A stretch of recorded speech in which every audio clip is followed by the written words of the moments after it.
ॐ अज्ञानतिमिरान्धस्य ज्ञानञ्जनशलाकया चक्षुरुन्मीलितं येन तस्मै श्रीगुरुवे नमः। तो मधुबन जो है कई चीज़ों के लिए फेमस है।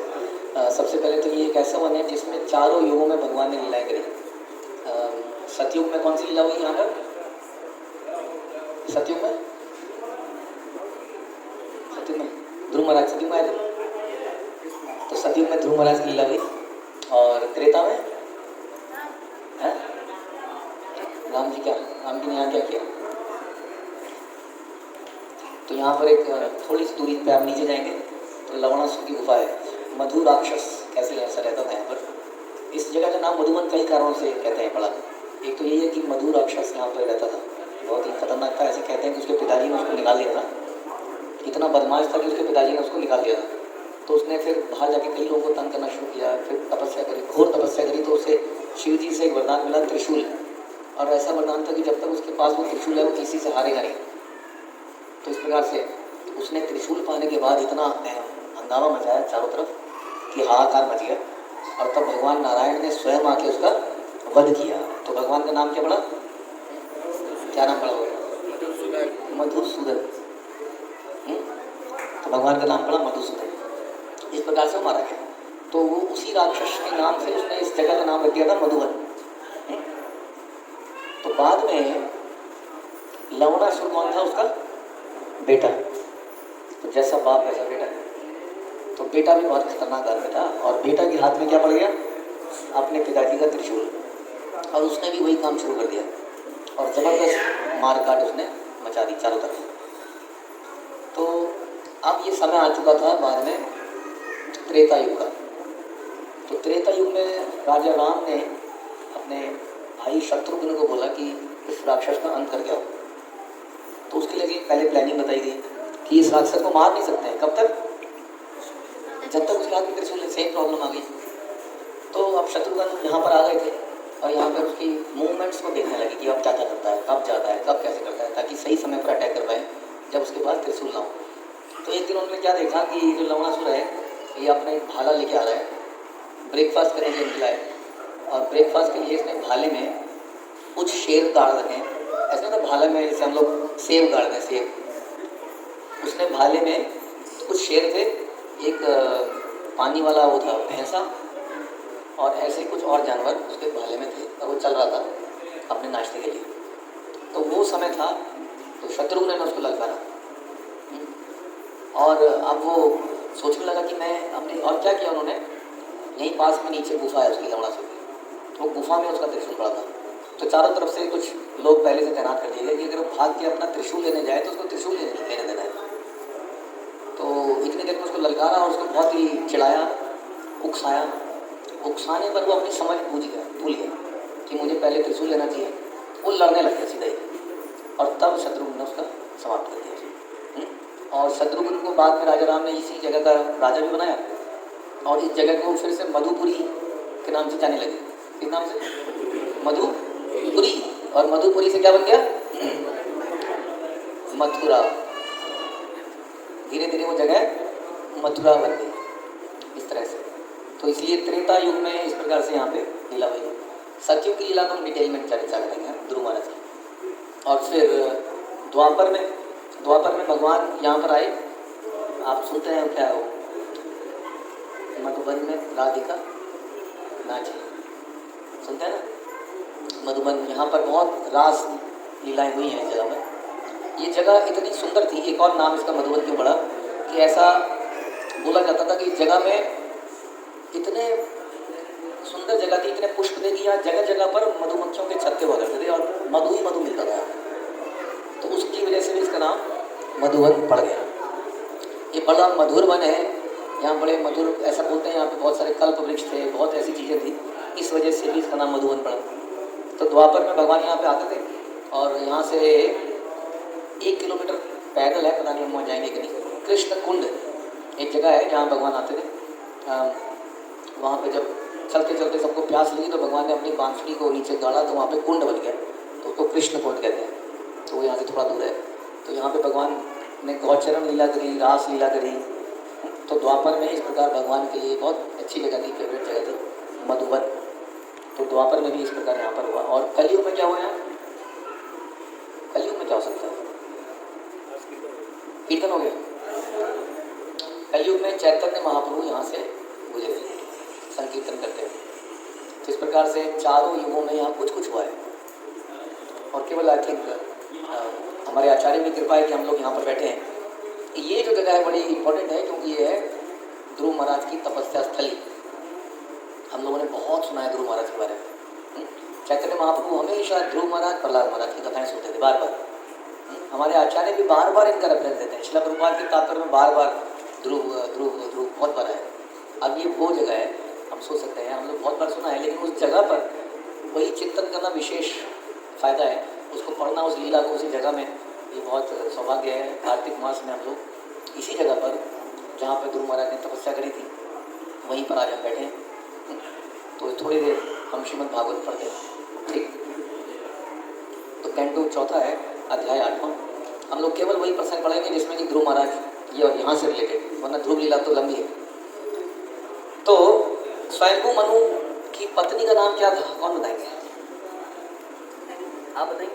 हाँ, हरि बोल, शत्रुपा। और उनके 2 पुत्र थे, उनके नाम?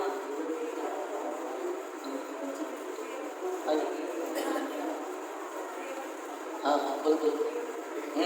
प्रियव्रत और उत्थानपाद, तो आधा आधा बताया हम लोगों ने। और ये दोनों आगे आप जानते हैं। तो उसके बाद में इनकी संतानें हुई, उत्थानपाद की 2 रानियां हुई, सुनीति और सुरुचि। इनमें से कौन सी ज़्यादा प्रिय थी? हैं? दोनों?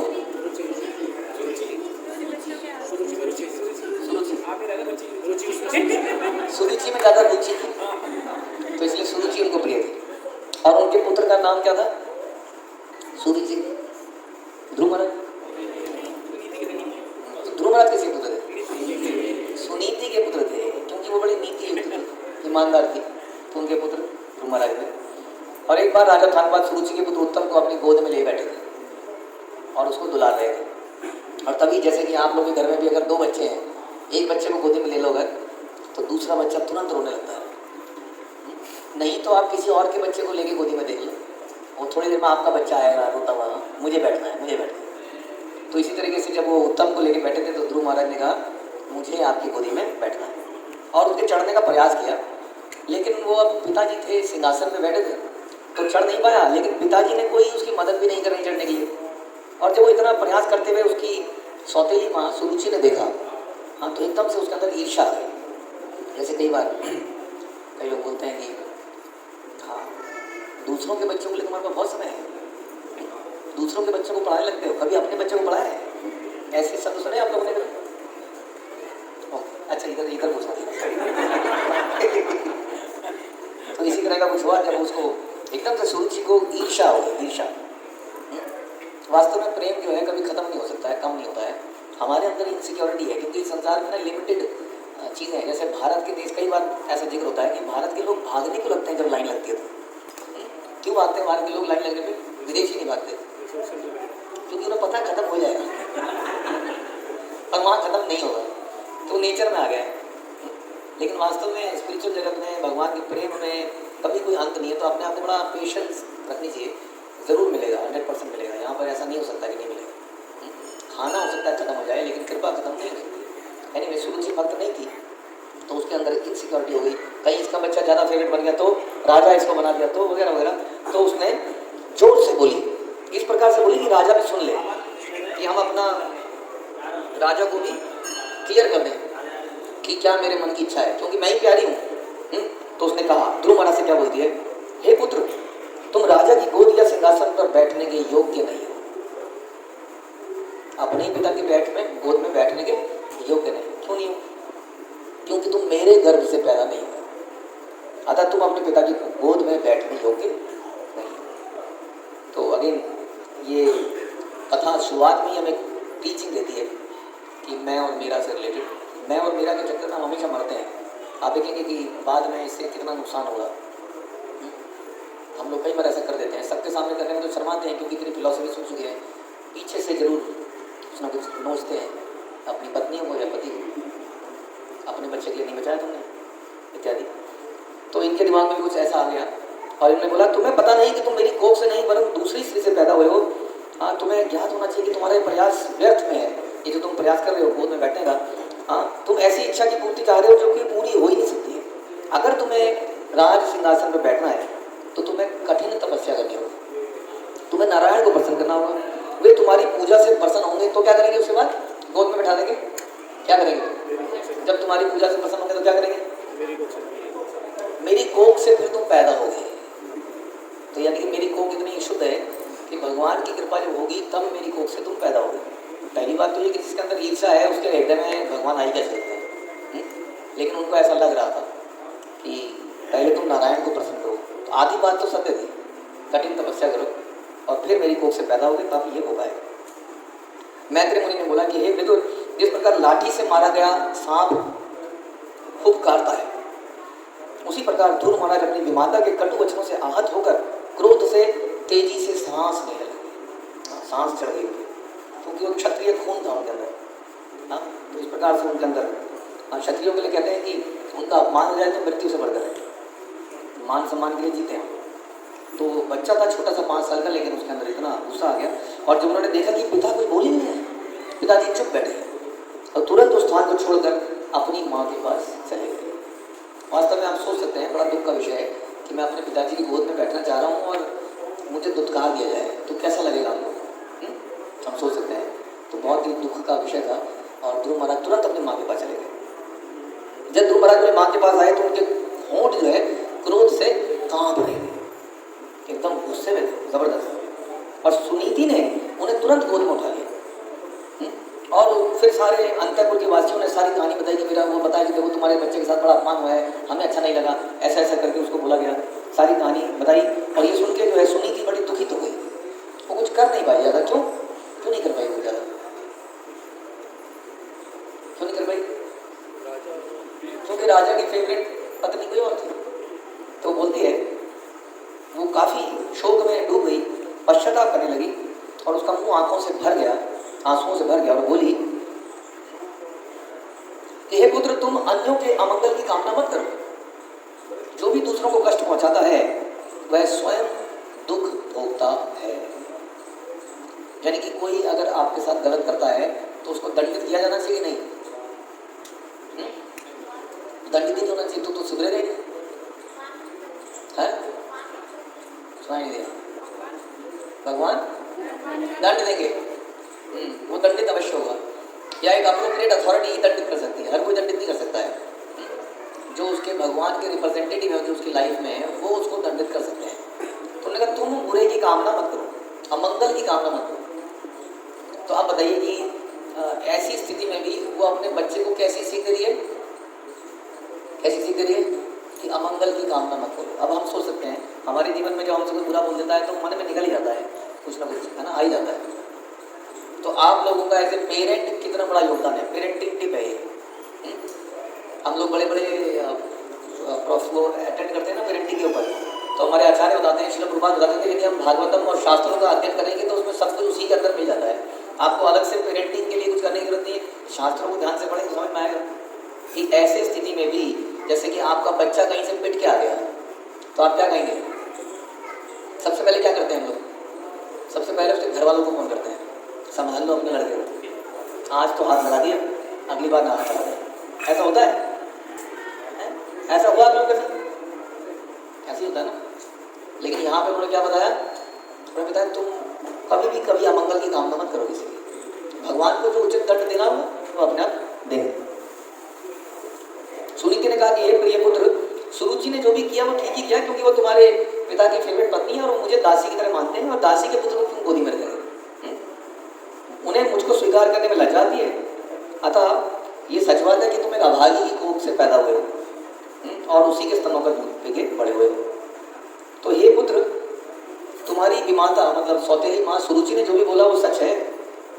यदि तुम उस सिंहासन पर बैठना चाहते हो जिसमें तुम्हारा भाई बैठा था, तो तुम अपना ईर्षा भाव त्याग कर तुरंत अपने विमाता के आदेशों का पालन करो।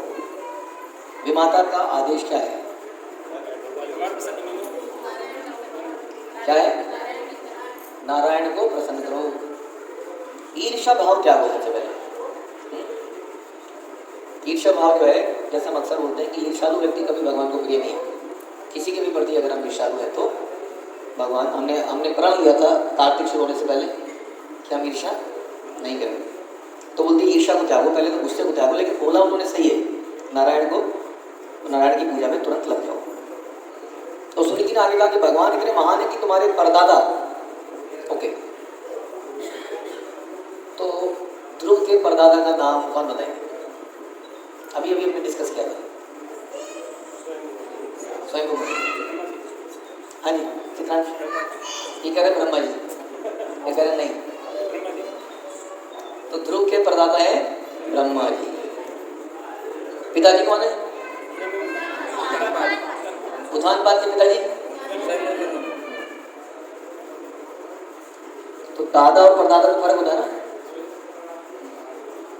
तो उन्होंने कहा कि जो तुम्हारे परदादा ने स्थिति प्राप्त करी थी सृष्टि को रचने की, वो कैसे प्राप्त करी थी? भगवान के चरणों में जाके। और इसी प्रकार तुम भी प्राप्त कर सकते हो यदि तुम भगवान के चरणों में जाओगे।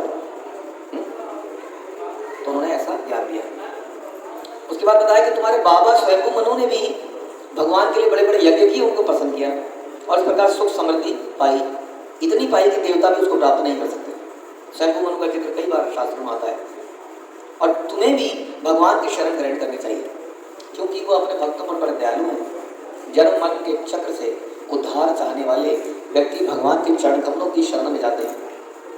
अपना निर्दिष्ट कार्य करके पवित्र होकर तुम अपने हृदय में भगवान को स्थिर करो और एक पल के लिए भी चलायमान हुए बिना उनकी सेवा में व्यस्त रहो। शायद हम लोग होते तो बेटा, हम कहते बेटा मैं तुझे पढ़ाऊंगी, मैं तुझे लिखाऊंगी, मैं तुझे IAS ऑफिसर बनाऊंगी और इस तेरे पिता के सारे बिजनेस के परमिट कैंसिल करा देंगे। तो चलो, ऐसा होते देखा है पिक्चरों में, तो ऐसे दिखाते हैं कि उसको इतना पढ़ाया लिखाया, उसको बड़ा आदमी बना दिया। यहाँ ये ऐसा कुछ नहीं कह रही है। यहाँ कह रही है कि क्या करो, भगवान की शरण में जाओ और वो तुम्हें सब कुछ प्रदान करेंगे, यहाँ तक कि तुम्हें जन्म मृत्यु से मुक्त कर देंगे। इस प्रकार से वो बोलती है। और अपने हृदय में भगवान को स्थिर करो। कितने बड़े बच्चे को बोलती है? 5 साल के बच्चे को हम बोल सकते हैं कि भगवान को अपने मन में स्थिर करो। हाँ जी, ये सारे 5 साल से बड़े हैं, सारे 6-7 साल के हैं। और हमें बोलना पड़ रहा है अपने अपने किसी असाइंड व्यक्ति के साथ ही रहना, नहीं तो मुश्किल से पकड़ना पड़ रहा है। और उनको बोलिए कि जाओ तुम अकेले ही चले जाओ, कोई तुम्हारे साथ नहीं होगा, और भगवान को अपने हृदय में स्थिर करो। तो क्या कहते हैं वो? फ्राइम्स को हृदय में स्थिर करो।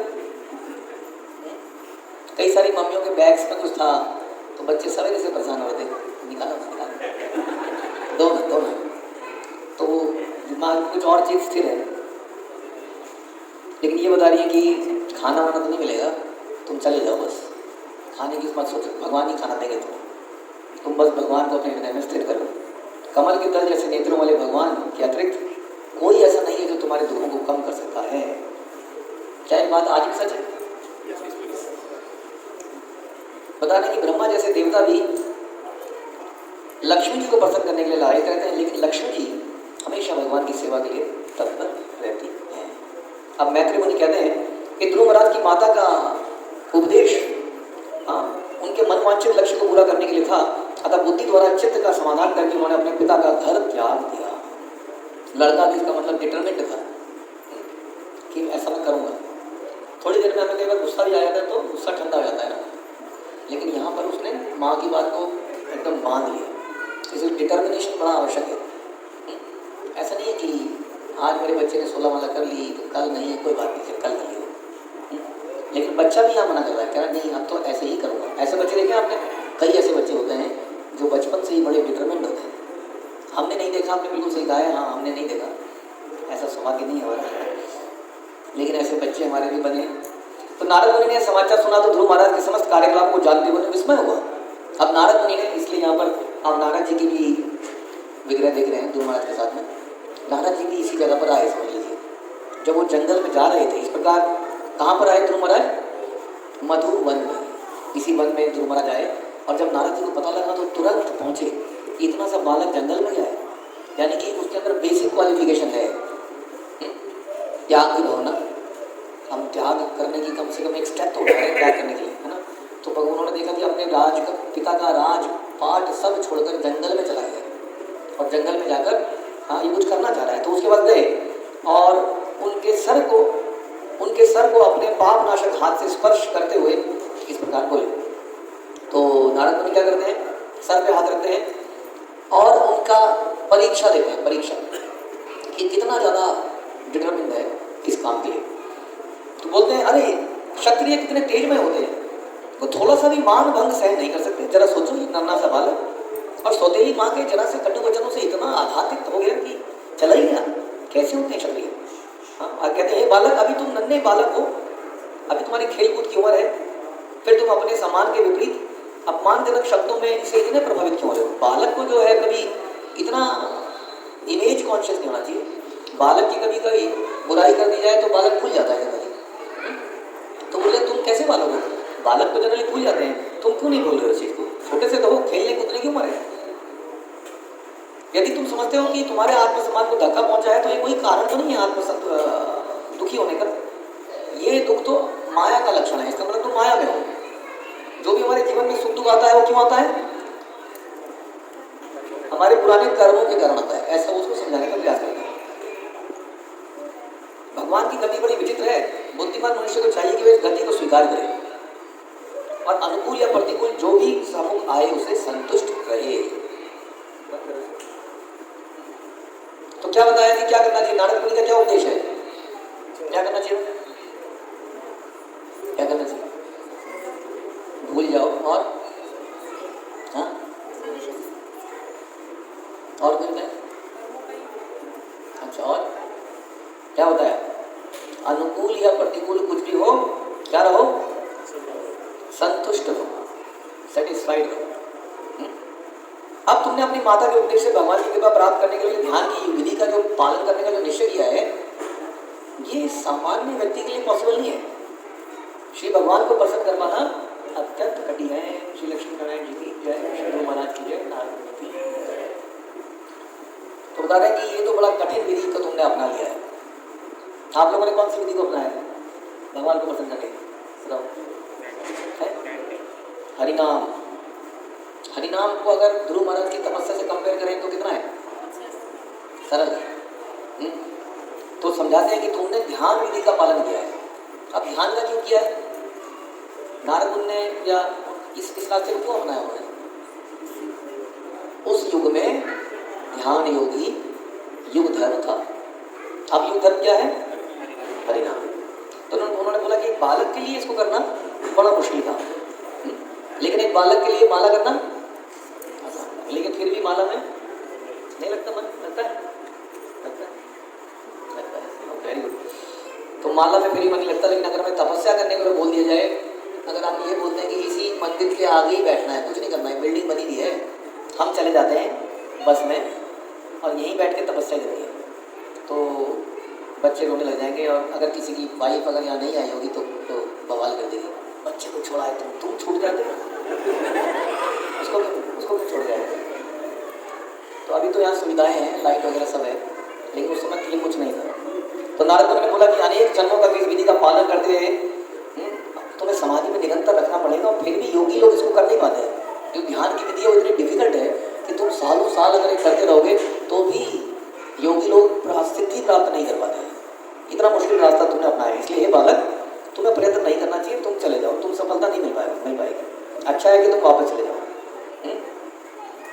और बड़े हो जाओगे तो तुम्हें इसका चांस फिर से मिलेगा, बट अभी तो बहुत छोटे हो, तुम्हें वापस चला जाना चाहिए। और बोलते हैं कि मनुष्य को चाहिए कि जीवन की किसी भी अवस्था में, सुख में दुख में, तो दैवी इच्छा द्वारा प्रदत्त है संतुष्ट रहे। तो क्या ये सही बात है या गलत बात है? सही है। तो हमेशा हमें हर हाल में संतुष्ट रहना, इसका कोई अपवाद नहीं है। इसका मतलब एक्सेप्शन क्या है?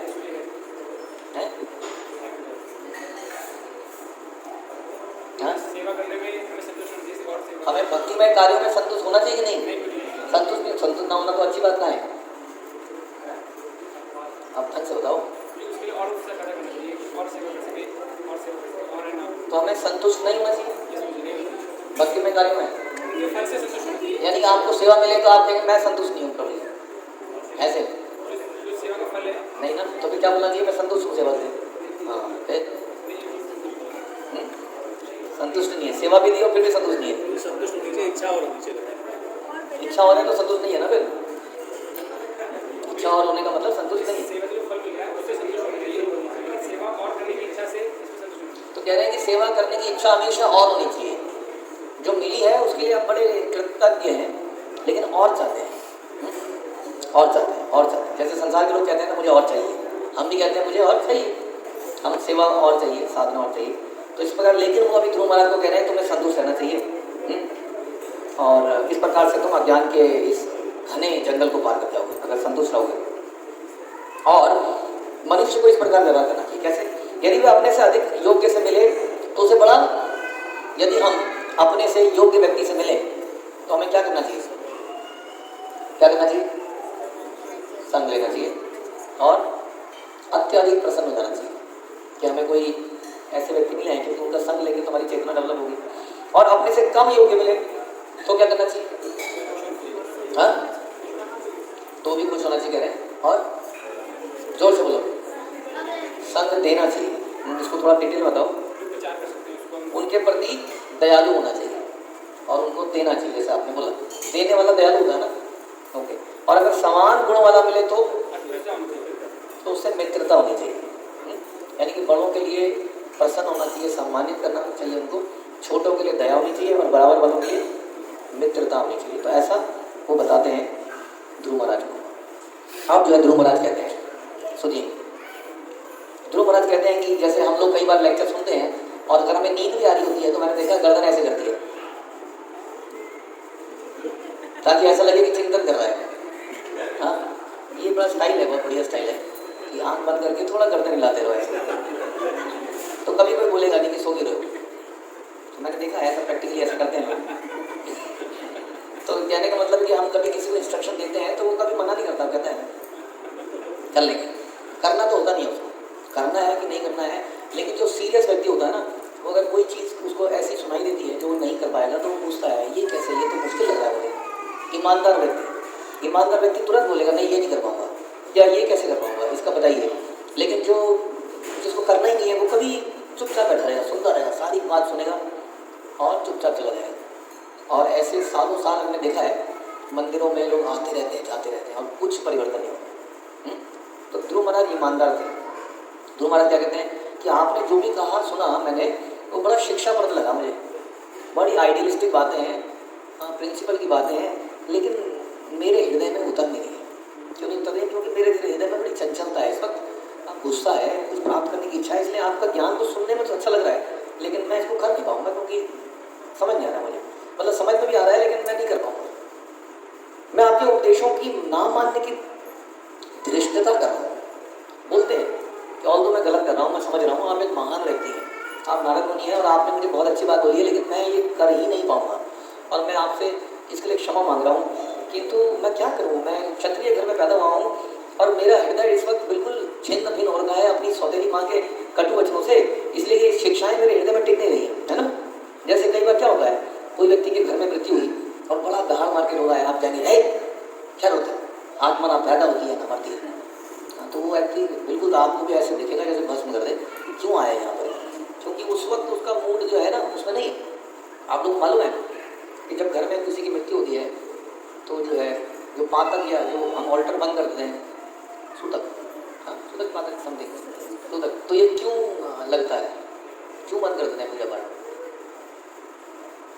ऑल्टर बंद करना, पूजा पाठ करना इतने दिनों तक, जैसे मानव गया उसने आपने छू लिया उसके शरीर को, तो आप तो नहा लिए, गंगा जल भी छिड़क लिया, फिर भी क्यों लगा रखा है? ऐसा क्यों है? किसी को आइडिया?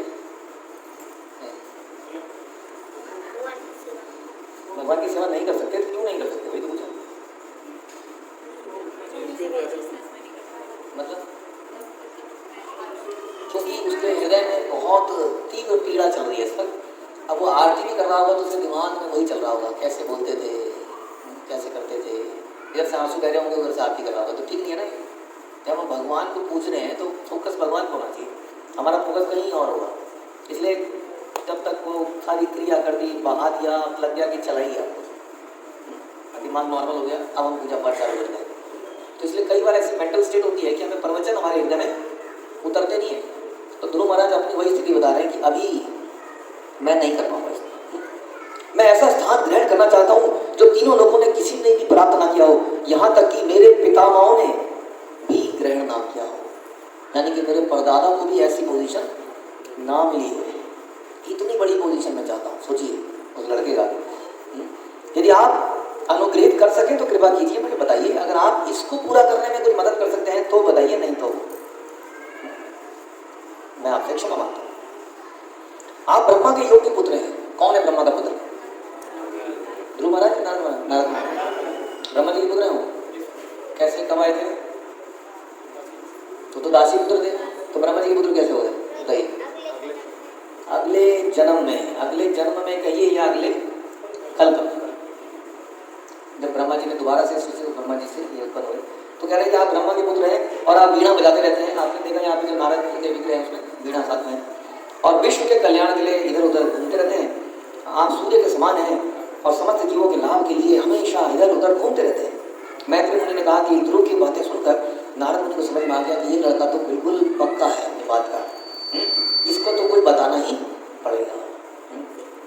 तो हमें ये कुशलता है। भगवद गीता में सुना है कि जो कर्मी लोग हैं, कर्मी लोग को उसको जाके गाली दे देनी चाहिए कि क्यों अपना जीवन बर्बाद कर रहा है जानवर, या क्या करना चाहिए? भगवद गीता में कुछ खाया था? अभी तो हमने चर्चा करी थी कुछ समय पहले इवनिंग लेक्चर्स में।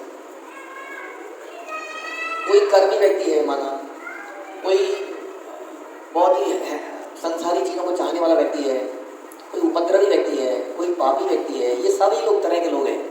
अब इन लोगों के साथ हमारा क्या, हमें उनको जगाना नहीं चाहिए सोए हुए को जाके, जागो जीव जागो।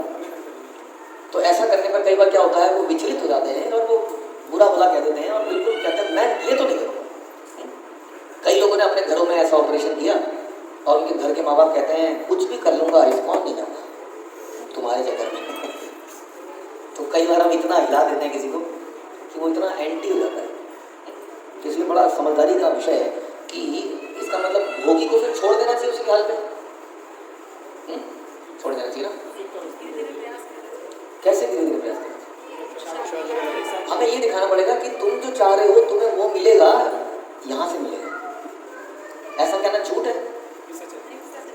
मतलब मैं चाह रहा हूँ कि मेरी बढ़िया नौकरी लग जाए, बिजनेस बढ़िया चल जाए, और आओ भगवान की भक्ति में आओ सब मिलेगा, तो ये झूठ है। तो भगवान तो कहते हैं कि भगवान तो कहते हैं ऐसे थोड़ी मैं इच्छा की पूर्ति ऐसे थोड़ी करूँगा। क्योंकि अगर वो भगवान के पास जाएगा तो भगवान उसकी इच्छाएं इस तरह से पूरी करेंगे कि वो शुद्ध हो जाएगा। ताकि एग्जाम्पल ध्रुव महाराज। तो इसे नारद मुनि ने बड़ा चालाकी से काम किया। उसने कहा ऐसे में अगर मैं इसको छोड़ के चला जाऊँगा तो ये लड़का तो बेकार हो जाएगा, गलत रास्ते में चला जाएगा। क्यों ना इतनी स्ट्रॉन्ग डिटर्मिनेशन को भगवान में लगा दिया जाए। हमारा क्या दायित्व बनता है कि किसी तरह से उसको भगवान की सेवा में लगा दें, किसी भी पर्पज से। तो ये झूठ नहीं है, वही सबसे बड़ा सच है। तो नारद मुनि ने बोला कि अच्छा तुम्हारी माता सुनीति ने बोला है कि ऐसे ऐसे करना है, ये तुम्हारे को बिल्कुल सही रास्ता होता है, तो तुम्हें इसी रास्ते में लग जाना चाहिए। आप बोल रहे हैं ठीक है करो तो करो, हाँ अब मैं तुम्हें रास्ता बताता हूँ। क्योंकि सारी इच्छाओं की पूर्ति जैसे धर्म अर्थ काम मोक्ष, ये सारी चीज़ें कैसे पूरी होती हैं? ये भगवान की भक्ति से सारी चीज़ें अपनी आप पूरी हो जाती हैं। इसके ऊपर कोई श्लोक है शास्त्रों में कि हर प्रकार के व्यक्ति को भगवान की सेवा में लग जाना चाहिए? कौन कौन से व्यक्ति को? वो तो ठीक है।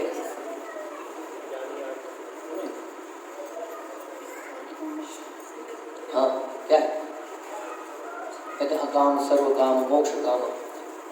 किसी भी तरह से यदि आप कोई इच्छा नहीं रखते तो भी भगवान की शरण में रहो। यदि आपके अंदर सारी इच्छाएं हैं तो भी भगवान की शरण में। आपके अंदर मोक्ष की इच्छा है तो भी भगवान की शरण में। तो इसलिए वो समझाते हैं कि तुम्हें भगवान की शरण में लगना चाहिए। तुम क्या करो, यमुना के तट पर चले जाओ, जहाँ पर एक बहुत अच्छी जगह है जिसका नाम है मधुवन। तुम एक मधुवन जगह में जाओ और वहाँ पर पवित्र हो जाओ। वहाँ जाने से ही मनुष्य वृंदावन वासी भगवान के निकट पहुँचता है। हरि हरि।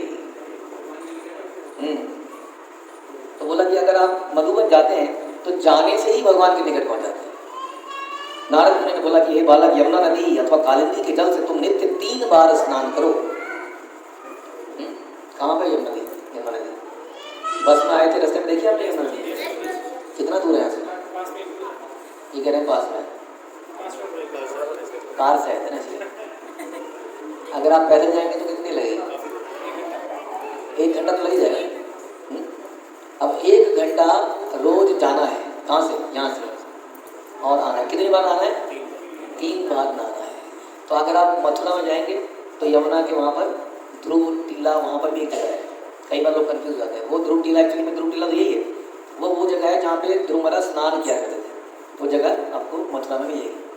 तो वहाँ पे 3 बार रोज यहाँ से जाते थे जंगल से और वापस आते थे। तो कितना समय तो इसी में लगता है, क्योंकि ये जल शुद्ध है, पवित्र है, स्वच्छ है। स्नान के पश्चात अष्टांग योग के आवश्यक अनुष्ठान करो और शांत मुद्रा में आसन पर बैठ जाओ। आसन पर बैठना भी एक अपने आप में एक समस्या हो गई आज के डेट में। बैठना ही बड़ा मुश्किल है, इसलिए हरिनाम के अलावा कोई ऑप्शन नहीं है हमारे पास। क्योंकि बैठते ही हमारे साथ क्या होता है? नींद आ जाती है, पैरों में दर्द होने लगता है, कमर में दर्द होने लगता है। तो आसन ग्रहण करने के पश्चात तुम 3 प्रकार के प्राणायाम करो और धीरे धीरे प्राणवायु, मन और इंद्रियों को वश में करो। अपने को समस्त भौतिक कलमों से मुक्त करके तुम अत्यंत धैर्यपूर्वक भगवान का ध्यान करना। यानी कि समस्त इंद्रियों को कंट्रोल करके करना क्या होगा? भगवान का ध्यान करना होगा। आप बताते हैं भगवान, किस भगवान का ध्यान करना है? कोई निराकारी है क्या जो चारों तरफ फैला हुआ है? एक जंगल के हर पेड़ में है, जंगल की हरी पत्तियों में है? नहीं, ऐसा नहीं है, ये तो है ही। उसके अलावा बताते हैं कि वो कैसे है। जिस भगवान का ध्यान करना है वो भगवान का मुख सदैव अत्यंत सुंदर और प्रसन्न मुद्रा में रहता है। देखने वाले भक्तों को वे कभी अप्रसन्न नहीं दिखते और सदैव उन्हें वरदान देने के लिए उद्यत रहते हैं। उनके नेत्र, सुसज्जित भौहें, उन्नत नासिका, चौड़ा मस्तक, ये सभी अत्यंत सुंदर है। वे समस्त देवताओं से अधिक सुंदर हैं। नारद मुनि ने आगे कहा, भगवान के जो रूप है ये सदैव युवावस्था में रहता है। तो भगवान, नारद मुनि क्या कर रहे हैं यहाँ पर? क्या रोल प्ले कर रहे हैं? गुरु का रोल प्ले कर रहे हैं। तो गुरु का क्या दायित्व होता है? इससे क्या समझ में आता है कि गुरु हमेशा हमारा एंड रिजल्ट हमें जरूर दिखाए। जब हम कोई चीज़ पढ़ रहे होते हैं तो हमें पता होता है कि इसको पढ़ने के बाद हम ये डिग्री हासिल करेंगे।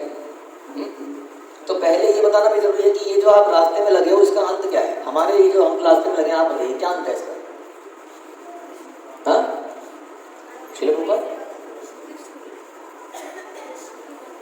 कृष्ण की भक्ति। और बताइए जी, अंत क्या है? सेवा। और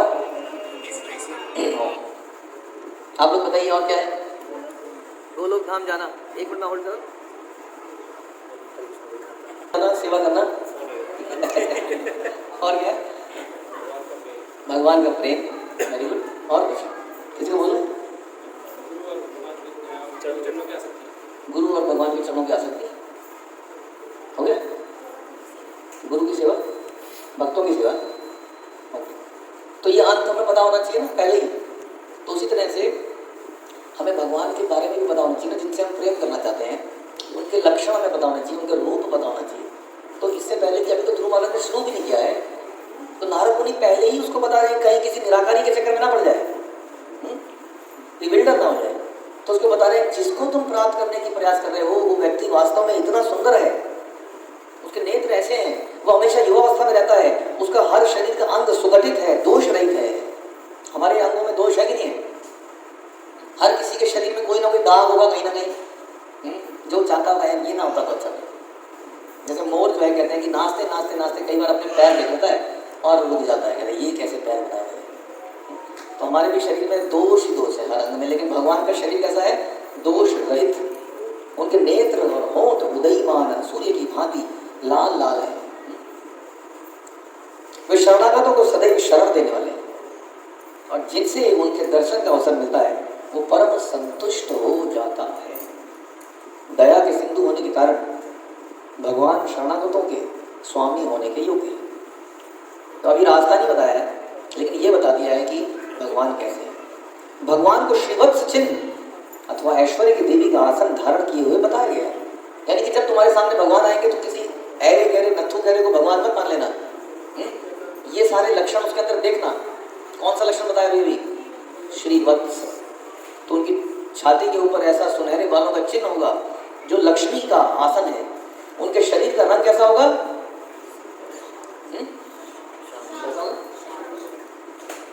श्याम मतलब गहरा नीला। श्याम मतलब काला नहीं है, गहरा नीला। भगवान पुरुष हैं, वो फूलों की माला पहनते हैं। ध्यान रखना, कोई नोटों की माला पहने आ गया तो भगवान नहीं, कोई खोपड़ियां पहना आ गया तो खोपड़ियां, हड्डियां पहना आ गया तो भगवान नहीं, वो फूलों की माला पहनते हैं। चतुर्भुज रूप में है और निचले बाएं हाथ से लेकर बायां, चारों हाथों में एक चीज है। तो आप लोग बताइए कि सबसे पहले निचले बाएं हाथ में क्या है?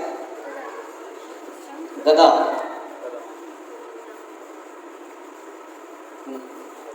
और कोई ऑप्शन और भी नहीं है? गदा फाइनल करें, आगे चलें। तो सारे ही हो गए, बस बेसिकली चारों ही हो गए, तो कोई तो सही होना चाहिए।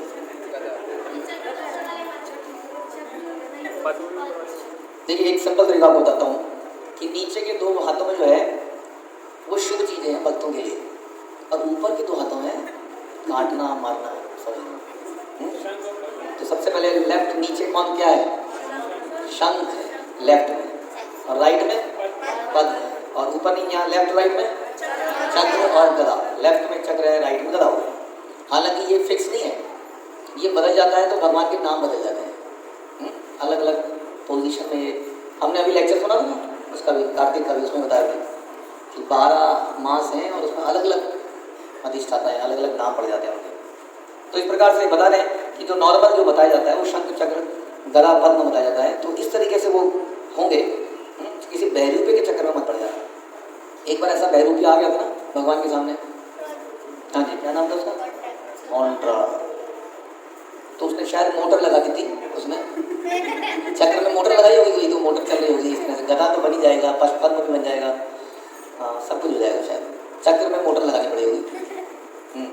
तो श्री भगवान वासुदेव का सारा शरीर आभूषित है। वे बहुमूल्य मणिमय मुकुट हार बाजूबंद धारण किए हुए हैं। उनकी गर्दन कौस्तुभ मणि से अलंकृत है। और वो कौन से कपड़े पहनते हैं? पीत रेशमी यानी कि चमकीला पीला वस्त्र पहनते हैं। उनका जो कटी है, कटी प्रदेश यानी कि ये हिस्सा सोने की छोटी छोटी घंटियों से अलंकृत है। उनके चरण सुनहले नुपुरों से सुशोभित है। नुपुर जो घुंघरू पंजेब जैसे हम पहनते हैं, तो समझ लीजिए सोने की उन्होंने पहन रखी है। उनके शारीरिक अंग अत्यंत आकर्षक हैं, नेत्रों को भाने वाले हैं। वे सदैव शांत रहते हैं और नेत्रों तथा मन को अत्यधिक मोहने वाले हैं। इससे एक चीज़ समझ में आती है आपको, हम सभी को, कि इवन सतयुग में जब ध्यान योग मुख्य था तब भी भगवान के रूप के बारे में डिस्कशन हो रहा है। यानी कि ध्यान फिर भी किसके ऊपर है? रूप के ऊपर ही है। वास्तविक योगी भगवान के उस दिव्य स्वरूप का ध्यान करते हैं। बाकी कौन है योगी?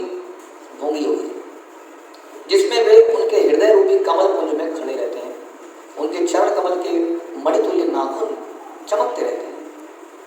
भगवान सदैव मुस्कुराते रहते हैं और भक्तों को चाहिए कि उनके इसी रूप का दर्शन करें, क्योंकि वे भक्तों पर कृपा पूर्वक दृष्टि डालते हैं।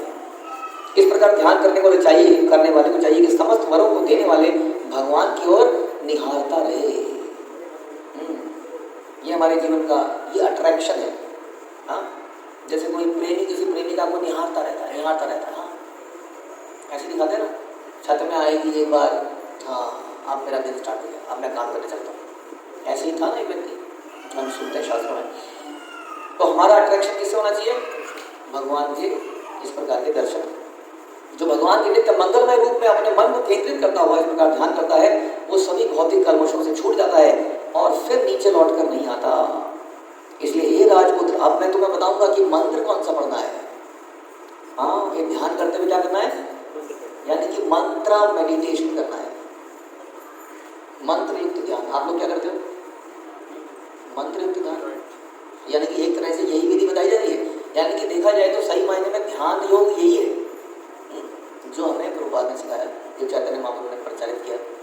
तो अब मैं तुम्हें मंत्र बताऊंगा। देखिए, रूप के बारे में बताया, हाँ अब नाम के बारे में बताया, और यही हम भी करते। जो कोई इस मंत्र को रात सावधानी से जपता है, वह आकाश में उड़ने वाले सिद्ध मनुष्यों को देख सकता है। 7 बार पढ़ने से, 7 रात पढ़ने से। वास्तव में मुझे कोई एक बार बता रहा था कि किसी इस्कॉन के किसी व्यक्ति ने रिसर्च करी बड़े भक्तों के साथ, तो ऐसा पता लगा कि हम लोग एक माला तो बहुत दूर की बात है, 3-4 मंत्र में भी ध्यान नहीं लगा पाते हैं। 3-4 मंत्र बोलने में, एक मंत्र में भी पूरा ध्यान नहीं लग पाता है। हरे कृष्ण लाइन से अगली लाइन आते आते ध्यान कहीं चला जाता है। तो इसलिए 7 रात ध्यानपूर्वक जप करना हमारे लिए एक तरह से पॉसिबल टास्क बन गया है। फिर भी हमें नाम जपना चाहिए। तो क्या बताते हैं मंत्र? ओम नमो भगवते वासुदेवाय। श्री कृष्ण की पूजा का 12 अक्षरों वाला मंत्र ओम नमो भगवते वासुदेवाय है। और यही मंत्र कलयुग में हमारे लिए क्या है? हरे कृष्णा कृष्णा कृष्णा हरे हरे, राम राम हरे हरे। ईश्वर का विग्रह स्थापित करके अब उसके समक्ष मंत्रोच्चार करते हुए आप क्या करो? विधि विधानों के साथ फल फूल और अन्य खाद्य सामग्री अर्पित करो। आप क्या करते हो? आपके घर में ऑल्टर है, उसमें हम क्या करते हैं? भोग लगाते हैं। आप बताइए कैसे सतयुग की विधि इस विधि से अलग है? यही तो मेरे उदाहरण है। फिर भी लोग कंफ्यूज होते हैं, है ना, कि नहीं ये तो मूर्ति पूजा तो तुम लेके आ गए, ये मूर्ति कहाँ से आ गई? मूर्ति की क्या विशेषता है? तो मनुष्य द्वारा बनाया कोई रूप है। यहाँ बता रहे हैं सतयुग के अंदर बता रहे हैं, सतयुग में कि सतयुग में तुम क्या करो? ईश्वर का विग्रह स्थापित करो। तो नारद मुनि बता रहे हैं, कोई कहेगा कि शास्त्रों में कहाँ लिखा है ईश्वर के विग्रह के बारे में? ये तो अभी कलयुग में कुछ लोगों ने स्टार्ट कर दिया है। हाँ, ये भागवत भी बता रही है कि ईश्वर के विग्रह को स्थापित करो, उसके सामने मंत्रोच्चार करो। तो हम लोग भी क्या कर सकते हैं? अपने अपने घरों के ऑल्टर के सामने भी आप लोग जप कर सकते हैं, क्योंकि वो जगह पवित्र होती है जहाँ हम लोग भगवान का आरती वगैरह करते हैं। तो उसके आसपास अगर आप जप करेंगे तो अच्छा है। तो वहाँ पे आप मंत्रोच्चारण करो और विधि विधानों से फल फूल और अन्य खाद्य सामग्री अर्पित करो। किसको बताया? ध्रुव महाराज को, जो कि तपस्वी था।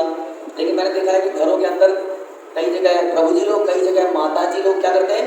भोग लगाने में आलस करते हैं। ऐसा है कि नहीं? कई जगह प्रभु जी बोले सब कर दूंगा, भोग ही लगा सकता, क्योंकि तो बड़ी पेशेंस है ना। ऐसे आज मंदिर प्रभु शुद्धता से रखो और क्या क्या करो, थोड़ा सा आलस आता है। लेकिन ध्रुव महाराज बोल रहे हैं कि तुम भले ही तपस्या कर रहे हो, इट्स ओके, नहाना पड़ेगा ही, विग्रह रखना ही पड़ेगा, मंत्रोच्चारण करना ही पड़ेगा, ये सारी चीज़ें ऑफरिंग करनी ही पड़ेगी। किंतु ये सब देश काल और साथ ही सुविधाओं एवं असुविधाओं का ध्यान रखते हुए करना चाहिए। ओके, फिर आगे बताते हैं। भगवान की पूजा शुद्ध जल, शुद्ध पुष्पमाला, फल फूल, जंगल से प्राप्त वनस्पति, ताजे एकत्र दुर्वादल, फूलों की कलियां अथवा वृक्षों की छाल से, यह संभव हो तो भगवान को अत्यंत प्रिय डैश से अर्पित करनी चाहिए। किससे? तुलसी दल से। बताइए, जो जो रास्ता बता रहे हैं वही रास्ता हमें प्रभुपाद ने बताया। बिल्कुल ऐसे तो कर रहे हैं हम लोग। खासतौर पे कार्तिक में आपको बोला भी जा रहा है कि भगवान के चरणों में तुलसी अर्पित कीजिए। आप में से कितने लोग अर्पित कर रहे हैं? हाथ खड़ा कीजिए। बाकी लोग रह गए। देखो, तुलसी अर्पित करने को रोज कहा था, रोज अर्पित करनी है। खासतौर पर इस महीने में तो करो, सबको रोज करनी है। आपके घरों में तुलसी है तो वो ड्राइंग रूम की शोभा बनाने के लिए, ग्रीनरी करने के लिए, ग्रीनरी वो अर्पित करने के लिए, ठीक है। तो तुलसी को अर्पित करो। फल फूल कलियां वृक्ष की छाल, ये सभी के लिए है। ध्रुव महाराज जैसे तपस्वी व्यक्ति को बताया जा रहा है कि आप ये काम भी करो। और बताने वाला कौन है? नारद मुनि। सोचिए, अब आगे बता रहे हैं। मिट्टी, लुगदी, लकड़ी और धातु के बने तत्वों से बने भगवान के स्वरूप को पूजा जा सकता है। ठीक है, साथ में क्लियर बता रहे हैं। भगवान के विग्रह किस किस तरह से बन सकते हैं? मिट्टी से। लुगदी क्या चीज है मुझे नहीं पता। कागज पीस के, ओके, हाँ, कागज को गला करके। और लकड़ी और धातु, इनसे बने भगवान के स्वरूप को पूजा जा सकता है। जंगल में मिट्टी तथा जल से स्वरूप बनाया जा सकता है। जंगल में मिट्टी से ही बना सकते हैं स्वरूप। और उपयुक्त नियमों के अनुसार पूजा की जा सकती है। जो भक्त अपने ऊपर पूर्ण संयम रखता है उसे अत्यंत गंभीर और शांत होना चाहिए। क्या होना चाहिए? शांत और गंभीर होना चाहिए। और जंगल में जो भी फल और वनस्पति मिले उसे खाकर संतुष्ट रहना चाहिए। अभी थोड़ी देर पहले बोला था संतुष्ट नहीं रहना चाहिए, सेवा के लिए संतुष्ट नहीं रहना चाहिए। अभी तो खड़ी चावल राजमा बहुत कुछ था, अभी तो कुछ था नहीं, लेकिन आगे आज पूरे दिन में कुछ नहीं है। हम आगे आपको जहाँ ले जाएंगे ताल वन में, और ताल वृक्ष है, और ताल वृक्ष में अगर आपने वो फल तोड़ दिया तो क्या होगा? रेणुका सुरा जाएगा, तो इसलिए आगे जाके कुछ नहीं मिलेगा। हाँ, आ सकते हैं या पिटवा भी सकते हैं, कभी भगवान पिटवाते हैं पहले, गधे की दुलत्ती पड़ती है। तो इसलिए अपने ऊपर संयम रखना पड़ेगा, गंभीर होना पड़ेगा, शांत होना पड़ेगा, जो मिलेगा उसको खा के संतुष्ट रहना पड़ेगा। यानी कि अगर कोई भक्तिमय जीवन जीना चाहता है तो उसको जीवन में जो भी मिलता है उसके साथ उसको संतुष्ट रहना पड़ेगा, और ये रहते हुए उसको भक्ति करनी पड़ेगी। हे ध्रुव, प्रतिदिन 3 बार मंत्र जप करना और विग्रह की पूजा करना 3 बार, यानी कि कितना हो गया? 16 माला, 16 माला और 16 माला, तो 48 हो गए। और विग्रह की पूजा भी करनी है उसके अलावा, और भगवान के विभिन्न अवतारों के दिव्य कार्यों के विषय में ध्यान भी करना है, जो उनकी परम इच्छा तथा व्यक्तिगत शक्ति से प्रदर्शित होते हैं। संस्कृत सामग्री द्वारा परमेश्वर की पूजा किस प्रकार की जाए, इसके लिए मनुष्य को चाहिए कि पूर्व भक्तों के पद चिन्हों को फॉलो करें। तो बता रहे हैं कि तुम्हें जैसा मैं बोल रहा हूँ एक्चुअली में वैसा ही करना चाहिए। अपने मन से कोई तरीका मत बनाना कि तुम जंगल में गा रहे हो, लेकिन जैसा मैं बोल रहा हूँ वैसा ही करो। पूर्व भक्तों के पद चिन्हों का अनुसरण करें, अथवा हृदय के भीतर ही भगवान को मंत्र से भिन्न नहीं है मंत्र सुनाकर पूजा करें। तो भगवान की पूजा कैसे करें? मंत्रों के द्वारा भी करें, यानी कि हरे कृष्ण महामंत्र जप कर हम भगवान की पूजा करते हैं। इस प्रकार जो कोई गंभीरता निष्ठा से अपने मन वचन और शरीर में भगवान की भक्ति करता है, बताई गई तरीकों को अपनाता है, तो भगवान उसको इच्छा अनुसार वर देते हैं, यानी कि जो हमारी इच्छाएं हैं वो पूरी हो जाती है। यदि कोई मुक्ति चाहता है तो उसे मुक्ति मिलती है। दिव्य प्रेम भक्ति की पद्धति का दृढ़ता से पालन करके 24 घंटे समाधि अवस्था में रहना चाहिए, तभी वह इंद्र तृप्ति के समस्त कार्यों से पृथक रह सकेगा। हाँ, करें 24 घंटे इसी भाव में रहो। Again very difficult. हम लोग अगर 1.5-2 घंटे भी ध्यानपूर्वक जप कर लें तो हमारे लिए बहुत बड़ा काम हो जाता है ना। एक लेक्चर में भी ध्यान लगाना वास्तव में मुश्किल काम हो जाता है। लेक्चर की एक लाइन में कहाँ घूम के आ जाता है बीच बीच में। जब राजपुत्र ध्रुव महाराज ने नारद मुनि की ये विधि सुनी, उपदेश सुना, तो उन्होंने अपने गुरु के प्रति बड़ी कृतज्ञता महसूस करी कि जो कि शिष्य का एक्चुअली में बनता है। जैसे आजकल तो ये है कि ठीक है आपने मुझे पढ़ाया, आपको ऑफिस से सैलरी मिलती है, थैंक यू सर, और उसके बाद चले गए। लेकिन ध्रुव महाराज ने जब ज्ञान प्राप्त किया तो उन्होंने क्या किया? उसके बाद अपने गुरु की प्रदक्षिणा करी, उनको नमस्कार किया, बड़ी कृतज्ञता महसूस करी, उनको प्रणाम किया, उनका परिक्रमा करी और मधुवन के लिए चल पड़े, जहाँ श्री कृष्ण के चरण कमल सदैव अंकित रहते हैं, अतः जो विशेष रूप से शुभ है। तो ये सारी उन्होंने ट्रेनिंग ले ली अपने गुरु से। अब प्रैक्टिकल का समय था। देखिए ध्यान रखिए, ऐसा नहीं है कि एक लेक्चर के बाद हम क्या करते हैं दूसरे लेक्चर का इंतजार, उसके बीच में हमें क्या करना होता है? उसको करना होता है जो बताया गया है। यदि हमसे ना हो तो क्या करेंगे? तो ध्रुव महाराज की तरह बोलेंगे कि ये तो समझ में नहीं आ रहा। अब जो है ध्रुव महाराज यमुना जी के मधुबन पहुंचते हैं और फिर बीच में यमुना जी में स्नान करने जाते हैं और उपवास करना शुरू करते हैं और नारद मुनि द्वारा बताई गई विधि का पालन करते हैं। अब सुनते हैं उनकी तपस्या इसी जगह पर जहाँ पर बैठे हैं। समझ लीजिए क्या क्या तपस्या करते हैं।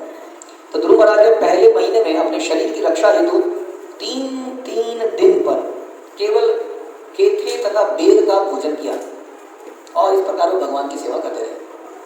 तो नारद मुनि ने कुछ बोला था इस बारे में? बोला था, क्या बोला था? बोला था जंगल में जो मिलेगा उसी फल को खा के संतुष्ट रहना। तो क्या करते हैं?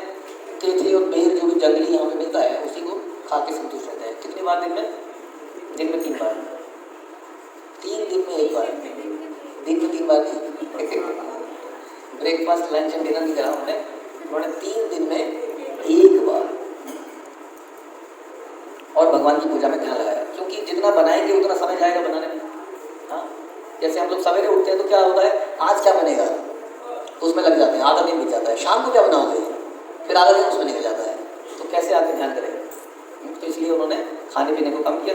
दूसरे महीने में महाराज ध्रुव 6 दिन पर खाने लगे। और क्या खाया? सूखी हुई घास और पत्ते, ये उनके खाने की चीज बन गई। सूखी हुई घास जो बाहर पड़ी हुई है और पत्ते, ये तो बाहर मिल सकते हैं अभी। और इस प्रकार उन्होंने अपनी पूजा चालू रखी, यानी कि विग्रह की सेवा, विग्रह को फल पुष्प, विग्रह को आपने किया कि विग्रह को भी सूखी घास अर्पित कर दी। विग्रह को अर्पित किया, फल फूल जो भी मिला बढ़िया, लेकिन अपने आप क्या खाया? घास और सूखे पत्ते खाए। कितने दिनों में? 6 दिनों में। इस प्रकार उन्होंने अपनी पूजा चालू की। आप लोग बीच में पंचक रखते हैं ना, हम लोग बीच में पंचक में हम लोग क्या खाते हैं? दिन में कितनी बार? जितनी बार मिल जाए, लेकिन फिर भी 5 दिन बाद ऐसा लगता है कि अब तीसरे महीने में क्या होता है? वो 9वें दिन, पहले महीने में क्या होता है बताइए दोबारा, कितने दिन में खाते थे? क्या खाते थे? दूसरे महीने में 6 दिन में एक बार घास और पत्ते। अब 9 दिन में, तीसरे महीने में 9 दिन में, लक्ष्मी नारायण की जय, ध्रुव महाराज की जय, नारायण की जय। तीसरे महीने में 9 दिन में एक बार क्या करते थे? केवल जल पीते थे, यानी कि 9 दिन तक 9वें दिन में जाकर जल पीते थे। और इस प्रकार वे पूर्णतः समाधि में रहते हुए पुण्य श्लोक श्री भगवान की पूजा करते रहे। अब आया चौथा महीना। चौथे महीने में ध्रुव महाराज प्राणायाम में पटु हो गए, एक्सपर्ट बन गए, और उन्होंने क्या किया? 12वें दिन में एक बार नींबू पानी पिया। फिर क्या किया? एक बार हवा खाई, बिल्कुल सही। 12 दिन में एक बार हवा खाई और बाकी दिन बिना हवा के गए। इस प्रकार अपने स्थान पर पूर्णतः स्थिर होकर उन्होंने श्री भगवान की पूजा की। लेकिन नहाना धोना अर्पित करना चलता रहा। प्राणायाम में पटु हो गए। 5वें महीने में क्या किया इन्होंने? 5वें महीनों में इन्होंने श्वास को रोक लिया, समाप्ति कर दिया और एक पांव पे खड़ा हो गए। ऐसे खड़े हो गए जैसे कोई अचल ठूंठ हो, जैसे कोई पेड़ कट जाता है ना, उसका डंडा खड़ा है, जैसे गाय को बांधने का खूंटा, ऐसे खड़े हो गए एक पैर पे। सांस भी नहीं चल रही। जनरली आप सांस लेते हो ना तो बॉडी इम्बैलेंस होती है। आप देखेंगे जो लोग रस्सी में चलते हैं वो सांस रोक लेते हैं बड़ी देर तक, तो बॉडी एकदम बैलेंस हो जाती है। तो उन्होंने सांस तो खत्म ही कर दी, एक पांव पे खड़े हो गए और इस प्रकार उन्होंने परम ब्रह्म में अपने मन को केंद्रित कर लिया, उसी रूप में केंद्रित कर लिया जिस रूप को नारद मुनि ने बताया था। यानी कि वो सुंदर रूप उन्हें हृदय में, उस पर ध्यान केंद्रित कर लिया। उन्होंने अपनी इंद्रियों और अपने कार्यों पर पूर्ण नियंत्रण प्राप्त कर लिया और मन को चारों ओर से खींच लिया और भगवान में स्थिर कर दिया। और इस प्रकार ध्रुव महाराज ने समग्र भौतिक सृष्टि की आशय, समस्त जीवात्माओं के स्वामी भगवान को अपने वश में कर लिया। और जब ऐसा हो तो क्या हो गया? तब तीनों लोग हिलने लगे। सोचिए, बालक ने 5 महीने के अंदर ही, 5-6 महीने में आते आते भगवान को वश कर लिया और सारा संसार हिलने लगा। जब राजपुत्र ध्रुव महाराज अपने एक पांव पर अविचल भाव से खड़े रहे तो उनके पांव से आधी पृथ्वी उसी प्रकार नीचे चली गई जैसे हाथी के चढ़ने से नाव कभी दाएं हिलती है कभी बाएं। हम लोग भी कई बार, हमें से कई लोग जब नाव में चढ़ते हैं तो नाव हिलती है नहीं? सब लोगों में तो नहीं हिलती है, कुछ कुछ में हिल जाती है। तो बता रहे हैं कि जब इस प्रकार चढ़ते हैं तो नाव कभी इधर कभी इधर। तो इस प्रकार इतने भारी कैसे हो गए ध्रुव महाराज कि पृथ्वी नीचे हो गई, कि भगवान के हृदय में है। ओके, वैसे तो हमारे हृदय में भी है लेकिन नेग्लेक्टेड है।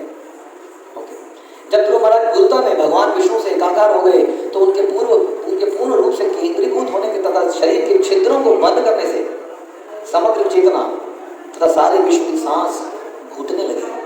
सारे संसार के लोगों का सांस चला गया क्योंकि उन्होंने सांस रोक ली। तो सब लोग सांस नहीं ले पा रहे हैं, पूरा संसार, और सभी लोगों के दम घुटने लगा। हाय हाय, त्राही त्राही हो गई। लोग तुरंत भगवान के चरण में भागने लगे, बचाओ बचाओ बचाओ। देवताओं ने कहा, हे भगवान, आप समस्त जड़ चेतन के स्वामी हैं, सभी जीवों का दम घुट रहा है, मर जाएंगे सब लोग। ऐसा तो पहले कभी नहीं हुआ था, हमें इस संकट से उबारिए, ये आखिर क्यों हो रहा है सब? तब भगवान बोलते हैं, श्री भगवान वाच, हे देवो, तुम इससे विचलित ना हो। ये राजा उत्तानपाद के पुत्र की कठोर तपस्या और दृढ़ निश्चय के कारण हुआ है, जो इस समय मेरे चिंतन में पूर्णतया लीन है। यानी कि भगवान वहां से पूरी खबर रखे थे, उसी ने सारे ब्रह्मांड की श्वास क्रिया को रोक दिया है। तुम लोग अपने अपने घर जा सकते हो, डोंट वरी, मैं उस बालक की कठिन तपस्या से करने से रोकूंगा, हाँ, ताकि तुम इस स्थिति से बाहर निकल सको। सोचिए, तो भगवान को साक्षात इस जगह पर आना पड़ा। इसलिए नारायण भगवान आप देख रहे हैं यहाँ पर, हाँ, तो नारायण स्वयं इस जगह पर आए और उन्होंने क्या किया, जैसे ही नारायण आए तो ध्रुव महाराज का ध्यान नारायण में था ही जो नहीं था ध्रुव महाराज का ध्यान, क्योंकि वो हृदय में नारायण को देख रहे थे। अब ऐसे में क्या, जैसे कई बार आपको हुआ कि आपका बच्चा को आप बोले खाना खा ले, मोबाइल, खाना खा लो मोबाइल, तो आप क्या करते हो, वो मेडिटेशन में होता है मोबाइल के बच्चा, तो मेडिटेशन तोड़ने के लिए क्या करते हैं, मोबाइल को छीन लेते हैं। तो ऐसे भगवान ने क्या किया, वो अंदर के दर्शन को स्विच ऑफ कर दिया, और स्विच ऑफ करते ही बच्चा कहता ना हाँ, तो ध्रुव ने एकदम से आँख खोली तो क्या देखा, सामने साक्षात नारायण खड़े थे। हरि हरि। तो नारायण को देखते ही उनकी आंखों में आंसू आए। हाँ, वो कुछ बोल ही नहीं पाए, प्रणाम करना भूल गए, समझ नहीं आ रहा करूं क्या, आंखों में आंसू आ गए, गला रुक गया। अपने लक्ष्य को प्राप्त करके व्यक्ति भाव में डूब जाता है, और ऐसा लक्ष्य। तो जब वो कुछ बोल ही नहीं पा रहे थे तो भगवान ने क्या किया, भगवान ने अपना शंख को उनके सर पे लगाया, टच करते ही वो चालू हो गए, और उन्होंने बड़ी सुंदर भगवान की स्तुति करी। तो यही वो जगह है, वो पवित्र जगह जहाँ पर ये घटना घटी, और हम लोग बहुत ही आचार्यों की कृपा से आज यहाँ पर हैं और ये सब घटनाओं को सुन पाए। बहुत सारी सीखें मिलती हैं, कैसे व्यक्ति को दृढ़ संकल्प करना पड़ेगा। जब भक्ति के रास्ते में चलता है तो बहुत सारी कठिनाइयाँ आती हैं हमारे जीवन में, है ना, हम विचलित हो जाते हैं। वास्तव में इस पर अगर चर्चा करें तो अनलिमिटेड चर्चा हो सकती है कि कैसे एक जरा सा बालक इतनी जंगल में रहा होगा, कैसे उसको भय नहीं लगा होगा। हमें अगर बोला जाए कि ऊपर के कमरे में कोई नहीं है, जाके लाइट जला के आ जाओ, एक टॉर्च ले आओ, चप्पल ले आओ, तो मैं नहीं जाऊँगा, साथ में चलो, डर लगता है। और वो व्यक्ति कैसे इस जंगल में रहा होगा, सोच सकते हैं। और जंगल में रहा ही नहीं है, यहाँ से वो इतनी 5-6 किलोमीटर दूर नहाने जाता होगा, फिर मंत्रों का जप है, फिर ऑफरिंग है, फिर खाने की कोई शुरू नहीं है, इतने में नाम जप रहा है, पीछे से कोई शेर की आवाज़ आई, हाँ पीछे से, ये सब तो वही है खतरनाक जंगल। कैसे उसकी तपस्या करेगी, कितना दृढ़ संकल्प है। अगर ऐसा संकल्प करें तो भगवान को कैसे प्राप्त किया जा सकता है, लेकिन हम बिल्कुल डर जाते हैं। और बाद में ध्रुव महाराज का हृदय टोटली शुद्ध हो गया था, उसको अपने परम पिता जैसा ब्रह्मा जी से बड़ा राज्य नहीं चाहिए था, लेकिन भगवान ने उसको वो भी दिया, ध्रुव, ध्रुव लोक का उसको राजा बनाया, और उसको ये वरदान दिया कि तुम्हारी इंद्रियां कभी कमज़ोर नहीं पड़ेंगी। जैसे हमारी इंद्रियां 40-50 साल में कमज़ोर पड़ने लगती हैं, कभी तुम्हारी इंद्रियां कमज़ोर पड़ेंगी नहीं, और तुम अंत में मुझे प्राप्त करोगे। और वहाँ की बहुत सारी लीलाएं हुई ध्रुव महाराज की, कैसे वो वापस आए। जब वापस आए तो उनकी माता ने उनका स्वागत किया, दोनों माताएं आई साथ में, बहुत ही अच्छी कथा है। सुरुचि और सुनीति दोनों ही आई। बीच में नारद मुनि बताने गए पिताजी को, पिताजी आप घबराइए मत, क्योंकि पिताजी को आप घबराहट हो गई, बेटा छोड़ के चला गया, तो बोला आप घबराइए मत, वो तपस्या कर रहा है। और एक व्यक्ति की तपस्या से पूरा संसार हिल गया, जैसे कि एक श्रील प्रभुपाद की तपस्या से पूरा संसार बदल गया। तो बहुत सारी शिक्षाएं हम इससे ले सकते हैं। कैसे सुनीति ने अपने बच्चे को ये नहीं सिखाया कि टिट फॉर टैट, उसको कुछ और ही सिखाया कि तुम्हें सहन करना चाहिए, परमात्मा के ध्यान में जाना चाहिए। हमारे अक्सर लड़ाई हो जाती है माओं की, बच्चों के चक्कर में। तो मतलब सीखने को देखा जाए तो बहुत कुछ है। आप लोगों ने भी कुछ सीखा है तो हाथ खड़ा करिए और जरूर बताइए। श्रील प्रभुपाद की जय, ग्रंथराज की।